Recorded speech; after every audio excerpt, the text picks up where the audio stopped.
Hormuzi väin ja viimased kommentaarid USA-st. Donald Trump ütleb, et Ameerika Ühendriikidest saab selle väina kaitsja, mis on üsna keeruline, arvestades, et Iraan usub, et tema kontrollib seda. Mis siin küll valesti minna võiks? Kõik võib valesti minna. Lõppkokkuvõttes tekitab presidendi Trumpi avaldus rohkem küsimusi, kui annab vastuseid, kui ta ütleb, et nad hakkavad tasu võtma. See on vastuolus kriitikaga Iraani plaanide suhtes hakata tasu võtma. Nüüd võib see olla president Trumpi kaval katse kogu tasude süsteemi naeruvääristada, öeldes seda. Kui Ameerika Ühendriigid ei saa tasu võtta, siis ei saa Iraan ka tasu võtta ja see tähendab, et keegi ei saa tasu võtta. Aga see annab Trumpile liiga palju au. Võib-olla pole see selles olukorras asjakohane, aga lõpuks oli ju katse tagada laevadele eskort turvaliseks väljumiseks Hormuzi väinast. Me räägime tuhandetest meremeestest, kes on seal olnud lõksus juba kuid.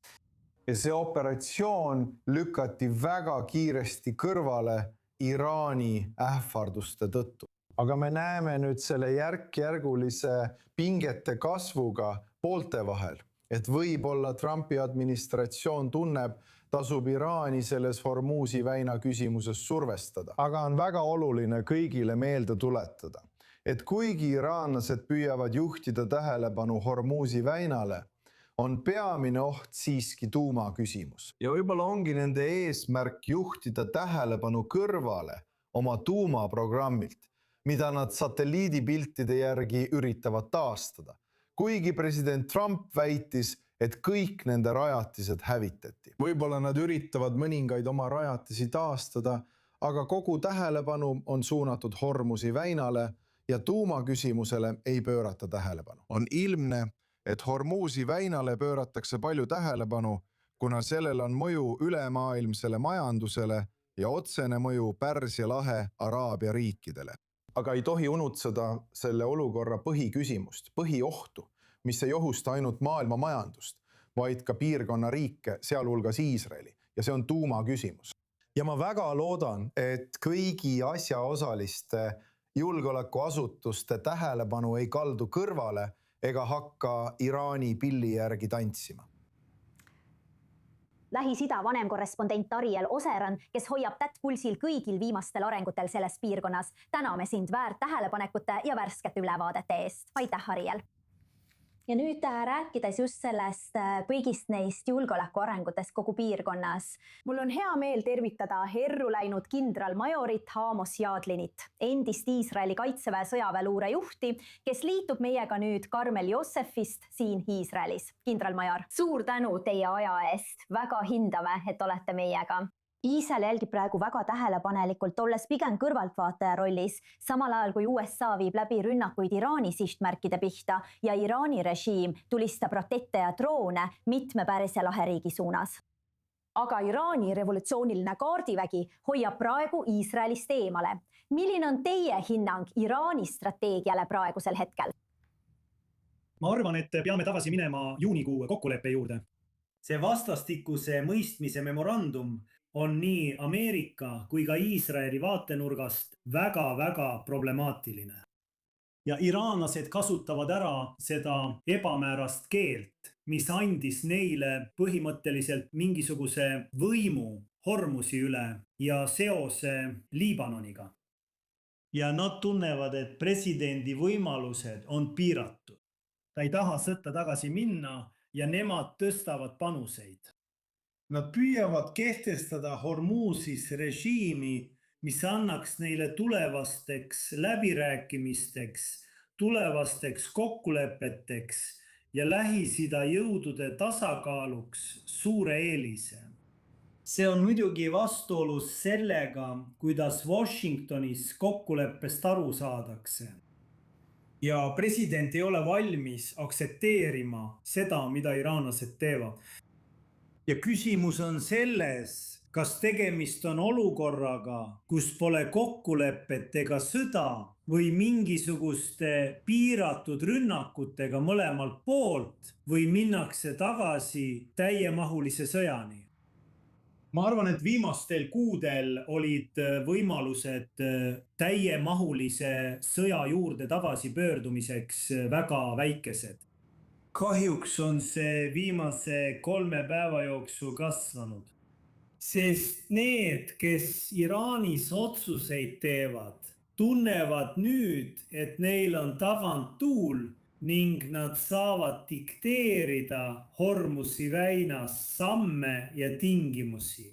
Nii et me nägime kõigepealt presidenti anda CENTCOMile vabad käed vasturünnakuks. Ja siis täna pärastlõunal taastab ta Iraani sadama blokaadi. Nii et see viib meid sisuliselt tagasi aega enne Luzani vastastikuse mõistmise memorandumit.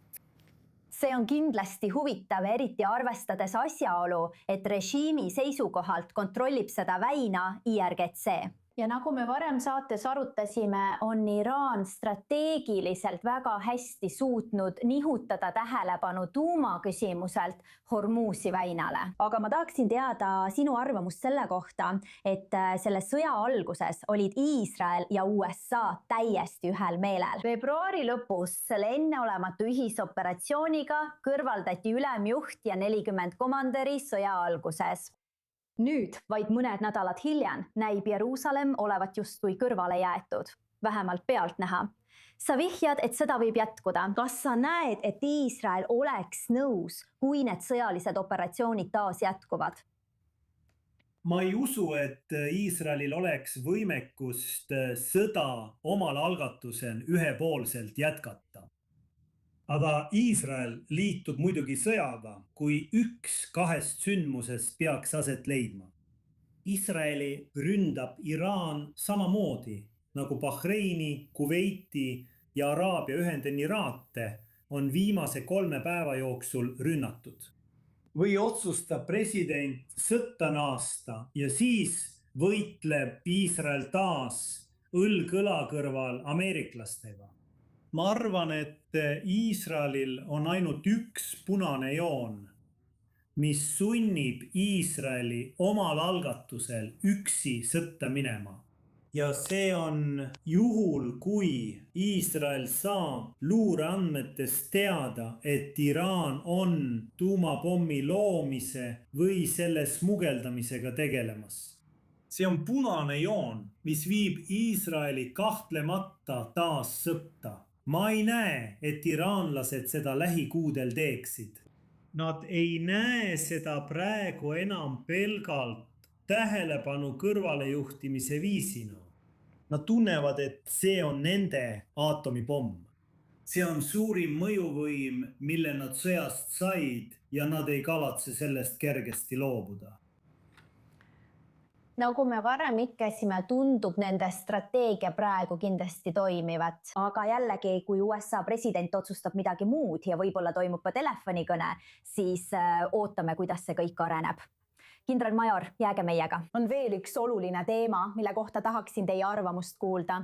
Kui võtame ette viimased teated jultunud plaani kohta, mis puudutab Mahmoud Ahmadinejadi Teheranis. Ja väidetavad jõupingutused mitme aasta jooksul, et värvata endist karmiliinilist juhti Mahmoud Ahmadinejadi Washingtoni ja Jeruusalemma luureallikaks ja võimalusel kasutada teda võimaliku juhina Iraanis režiimimuutuse korral. Nüüd kulmineerusid need sammud väidetavalt dramaatilise katsega viia ta Teheranist, kus ta elas rambe järelevalve all, ja paigutada ta sõja alguspäevil Iisraeli turvamajja, kuid plaan kuppus läbi. New York Times teatab, et nende jõupingutuste hulka kuulus ka kohtumine Mossadi juhi David Barniaga rohkem kui 2 aastat tagasi Ungaris toimunud akadeemilise konverentsi veerel. Meiega on endiselt erru läinud kindralmajor Amos Yadlin, endine Iisraeli kaitseväe sõjaväeluure juht. Kindralmajor, see lugu kõlab nagu põnevusfilm, kus on ka ootamatuid pöördeid. Mis on teie arvamus nende väidete kohta, et Mossad püüdis aastaid enda poole võita endist karmi käega presidenti Mahmoud Ahmadinejadi? Ja mis te arvate sellisest luuretegevusest, kus püütakse muuta meest, kes oli otsustanud Iisraeli hävitada, võimalikuks luureallikaks? Mis on teie mõtted? ma arvan, et kogu režiimi vahetuse idee oli üsna nõrk. Ma tean ainult ühte viisi, võib-olla kahte, kuidas režiimi muuta. Üks viis on saata väed kohale ja minna lõpuni selle pealinnani, kus soovid režiimi muuta, nagu Berliinis 1945 või Bagdadis 2003. See ei olnud plaanis viimases Iraani sõjas. Mõned inimesed arvasid, et juhtkonna kõrvaldamine loob vajalikud tingimused. Mõned inimesed, ma arvan, arvasid, et kurdid saavad olema need, kes võiklevad koha peal. Ja nagu New York Times meile räägib, ning mul pole aimugi, kui usaldusväärne see lugu on, valmistavad nad ka alternatiivi ette. Ja kui sa mäletad, siis president Trump ütles sõja alguses, et Iraanis on juba erinevad juhid ja režiimi muutus on toimunud. õige. Nii et minu kogemuse põhjal, olles aastaid tagasi luureülem, usaldan ma väga palju signaalluureallikaid, mõningaid tehnilisi allikaid, õhuluuret ja minu usaldus inimluure vastu on samuti suur. Näiteks operatsioon, kui see töötab, on legitiimne operatsioon. Võrreldes Ahmadinejaadi juhtumiga on palju vähem usaldusväärne kui teised luurevaldkonnad. Ja luure on operatsiooni strateegia alus. Seega ei saa seda võrrelda Piipri operatsiooniga Liibanonis, mis hõlmas tehnilisi ja küberaspekte ning juhtimis- ja kontrollisüsteeme ja oli uuenduslik idee. Sellisel juhul, kui New York Timesi lugu on õige, oleks pidanud seda ideed palju põhjalikumalt kontrollima punaste meeskondadega ja hindama selle teostamise võimalikkust. Suur aitäh teile, hindame teie teadmisi nagu alati. Pensionil kindralmajor Amos Jadlin, suur tänu, et olite meiega saates. Mul oli hea meel, aitäh Benita.